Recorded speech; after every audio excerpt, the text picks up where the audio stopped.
안녕하세요. 이 자녀 문제라서 굉장히 관심이 많으시죠. 오늘 제가 말씀드릴 내용도 어떻게 보면 요지를 말씀드리면 하나의 문장으로 말할 수 있을 것 같아요. 위험은 최소화하지만 기회는 최대화시켜야 된다. 이 두 가지의 균형이 같이 조화를 이루어야지만 우리가 새로운 기계에 대해서 효과적으로 적응하고 활용할 수 있다는 겁니다. 기술은 우리가 경험하지 않았고 또 기술이 만들어내는 다양한 긍정적, 부정적 외부 효과가 항상 있습니다. 근데 우리가 일단 1차적으로 인지하는 건 부정적 외부 효과가 되겠죠. 그래서 지금 이 두 화면을 보면 보기가 좋으세요? 안 좋으세요? 굉장히 안 좋죠. 근데 이게 책이면 어떠실 것 같아요? 좋아 보이겠죠. 어떻게 보면 이쪽 분들이 더 많은 정보를 습득하고 있는지도 몰라요. 그러나 우리는 불안하고 뭔가 문제가 있는 사람들처럼 보입니다. 기술을 매개하지 않고 관계를 만들 수 없고 기술을 매개하지 않고 정보를 습득할 수 없는 시대가 됐죠. 그래서 우리가 이 기술이 갖고 있는 부작용을 인식하더라도 그것을 배제하지 말아야 된다는 겁니다. 변화 자체를 인정하고 그 변화의 방향에 맞춰서 우리가 대안을 제시해야지만이 현실성 있는 대안이 된다는 거죠. 근데 부모님들이 갖고 있는 유일한 정책, 그리고 우리나라 교육 당국이나 학교가 갖고 있는 유일한 정책은 스마트폰을 수거하거나 랜선을 뽑는 정책밖에 없어요.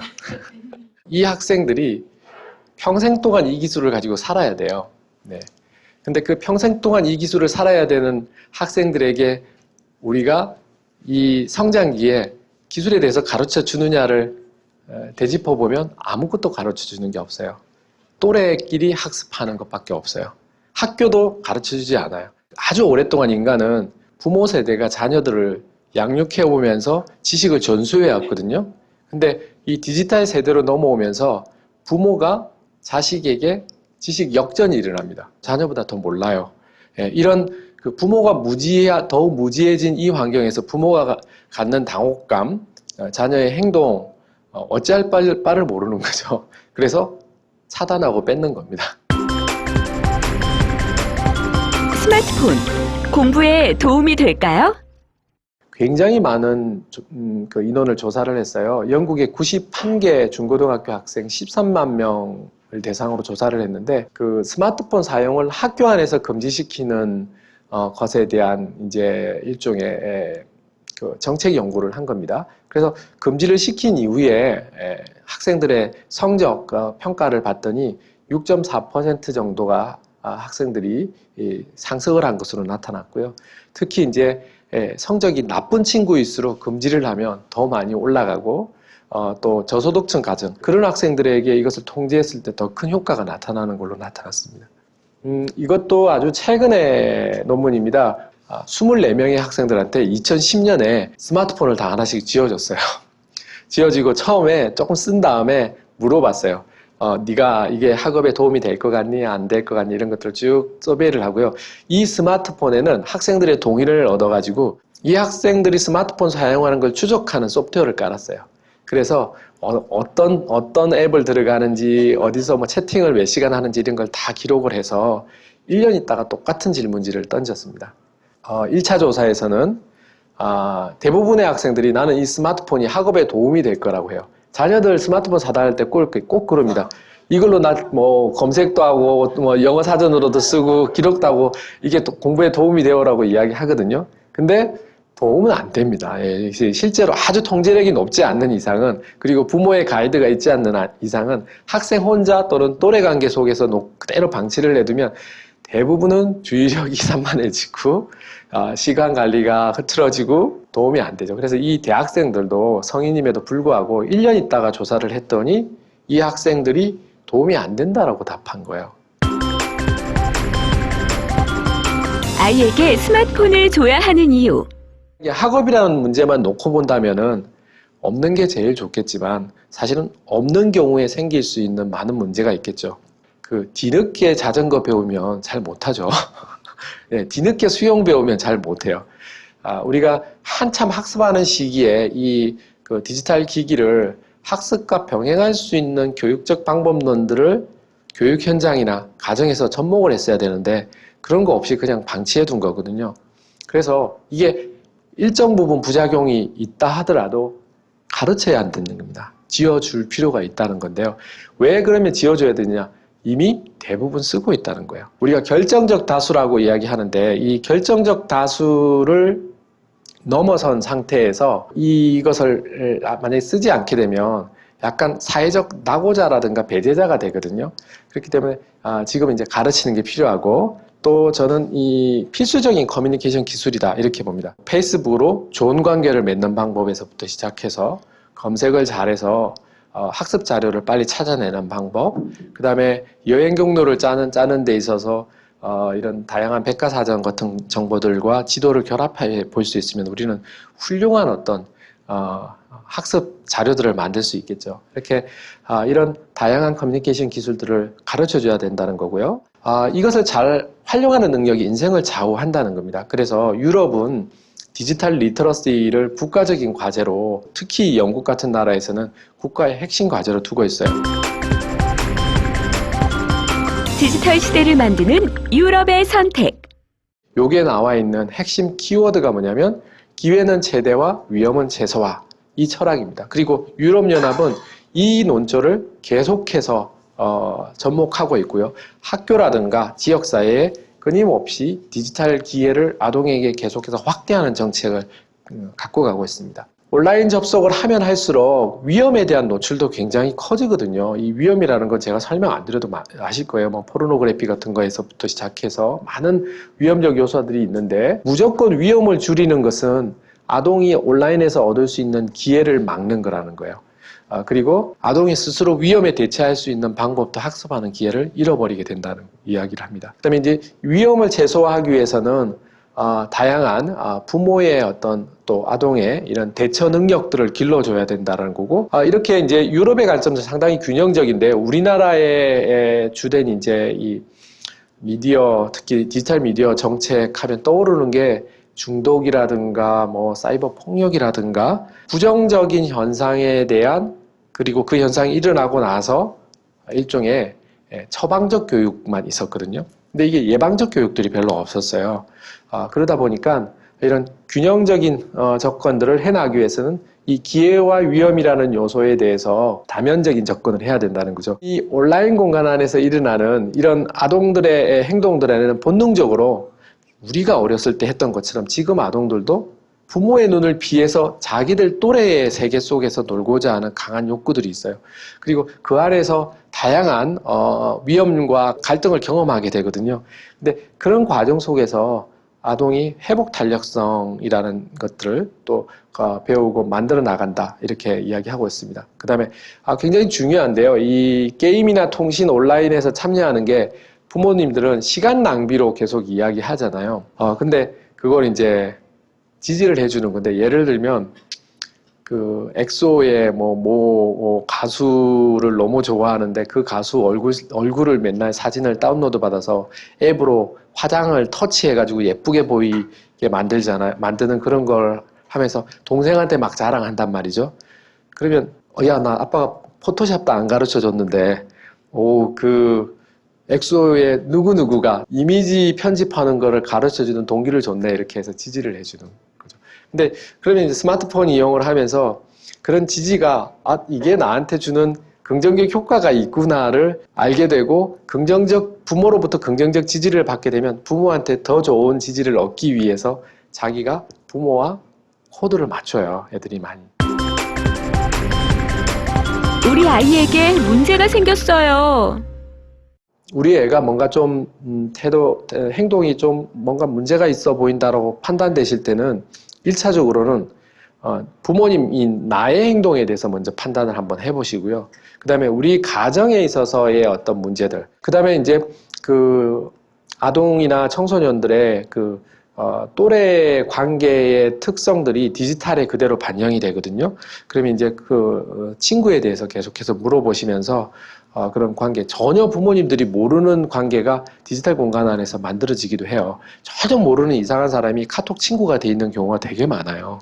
페이스북 친구가 되어 있는 경우가 많은데, 애들이 사람을 SNS 공간에서 사귀는 방법을 따로 배우지 않거든요.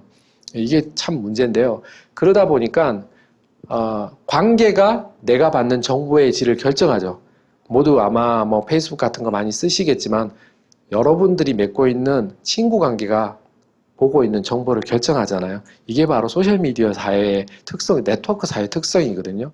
신문이나 방송 같은 이른바 똑똑한 지식인과 같은 기자나 PD들이 만든 콘텐츠가 아니라요. 나의 관계에 의해서 유통되고 받아들여지는 정보가 질을 결정하기 때문에 굉장히 중요한 건 관계를 만드는 방법이에요. 근데 이 관계를 만드는 방법에 있어서 아마 지금 아동이나 청소년들 대부분들이 균형 있게 관계, 또 좋은 관계를 만드는 기회들이 별로 없을 거예요. 디지털 미디어로 무엇을 할 수 있을까요? 우리는 이제 이 디지털 미디어라는 것을 이용해서 무엇을 할 것인가입니다. 청소년 보호주의적 관점에 대한 많은 비판들이 있어요. 너무 보호에만 안주하지 말고 오히려 능력들을 좀 더 길러줘야 된다는 거고요. 특히 정보를 수집하고 활용하고 변형하는 하고 생산하는 능력, 이런 것들 정말 중요하거든요. 근데 이런 능력들을 우리가 어떻게 결합시키고 학생들에게 중요한 능력 모형으로 만들 건가, 다양한 이제 대량 데이터 조사도 하고 모델링도 하고 있는데요.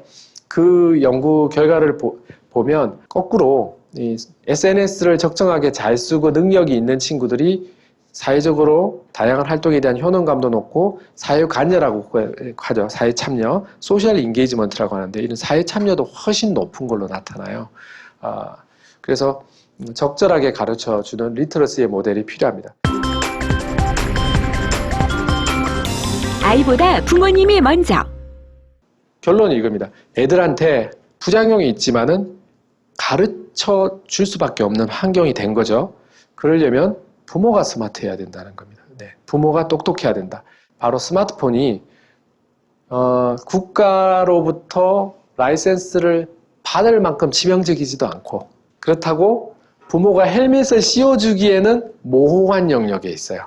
그래서 지네들이 그냥 또래로 아름아름 배우는 방치된 미디어 공간이에요. 그래서 부모님들이 내가 스마트폰을 생산적으로 잘 활용하나? 나는 스스로 잘 통제하나? 밥 먹으러 갔을 때 아버지 어머님이 막 스마트폰 보고 있고 그러면서 자녀한테는 야단치면 그거 굉장히 모순되거든요.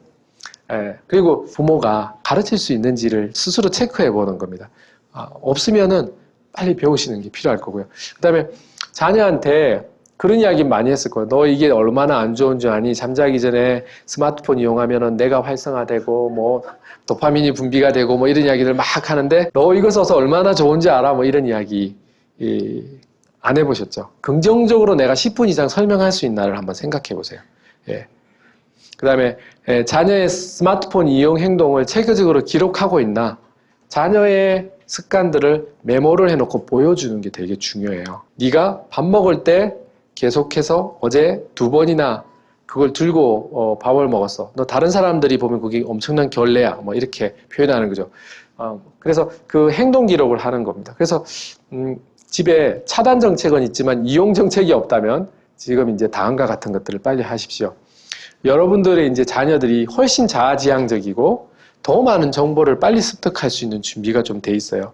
그리고 상호작용적이에요. 굉장히 상호작용적이면서 의존적인 인간들입니다. 그리고 협업을 굉장히 신속하게 잘해요, 애들이.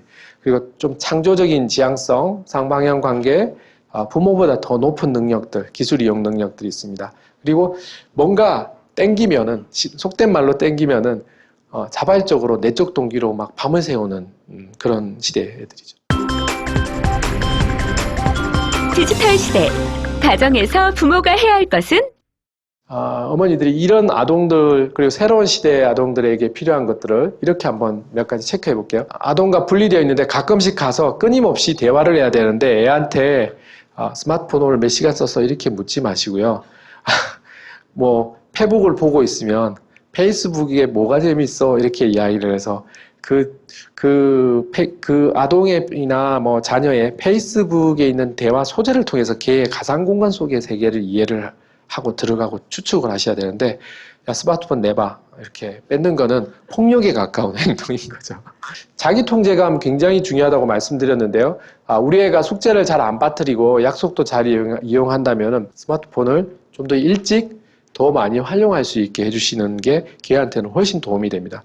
근데 그 반대라면은 가능한 부모의 그 개입이 적극적으로 필요한 단계죠. SNS와 관련해서는 대인관계 의존도라는 게 굉장히 크게 영향을 미쳐요. 특히 이 여학생들 같은 경우는 대인관계 의존도 있습니다. 그래서 스몰 그룹을 만들어서 심리적 안정감을 획득하거든요. 그래서 내가 바로 답을 안 하면 그 강한 네트워크에서 뭔가 배제될까에 대한 강한 두려움들이 있거든요. 이게 대인관계 의존도가 불안감이 높은 건데요. 친구들에 대한 내면 속에 내가 이걸 안 했을 때 그 규범을 깬다고 생각한다면은 거기에 대해서 부모님이 계속 바로 지적하지 마시고 기록해놨다가 단절돼도 문제가 없다라는 것을 알려주는 게 필요한데, 그런 것들이 야, 식사할 때 우리 집의 스마트폰은 전부 다 거실에 있는 소파에 올려놓자 라든가, 그 다음에 가족여행할 때 2시간 내지 3시간 동안 스마트폰 없이 지내보면 사실 카톡을 4시간 있다가 답해도 친구와 헤어지지 않는다는 걸 알거든요.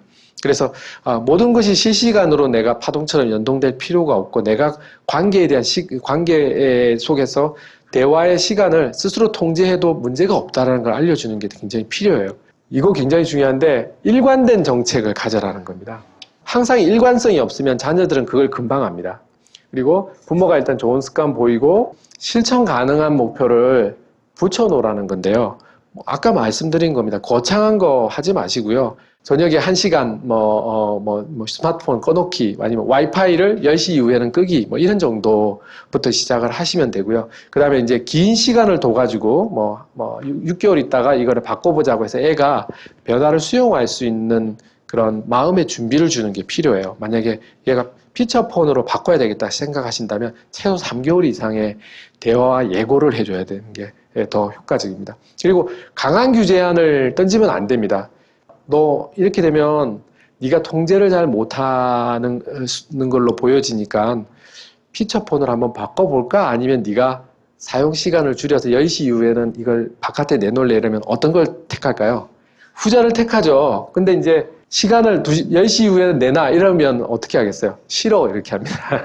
그래서 복수의 선택지를 주는데, 분명한 것은 부모의 규제 범위 안에 드는 선택지를 주는 거죠. 그 다음에 그 자녀한테는 항상 자유도를 남겨놔야 돼요. 선택할 수 있는 자유도를 주지 않는 거는 자녀에게도 바람직하지 않고 가족관계에도 바람직하지 않습니다. 그리고 끊임없이 검색하는 훈련들을 시키는 게 되게 필요하거든요. 제가 지난 방학 때 미국의 역사라는 책을 읽는데 굉장히 재밌는 거예요. 그래가지고 그때마다 그걸 노트북 앞에 해놓고 미국에 몇 년 전쟁이 있었다면 그 전쟁과 관련 거 유튜브에 찾아보면은 반드시 다큐멘터리 같은 게 있어요. 그래서 그걸 보고 또 책을 읽고 했는데요.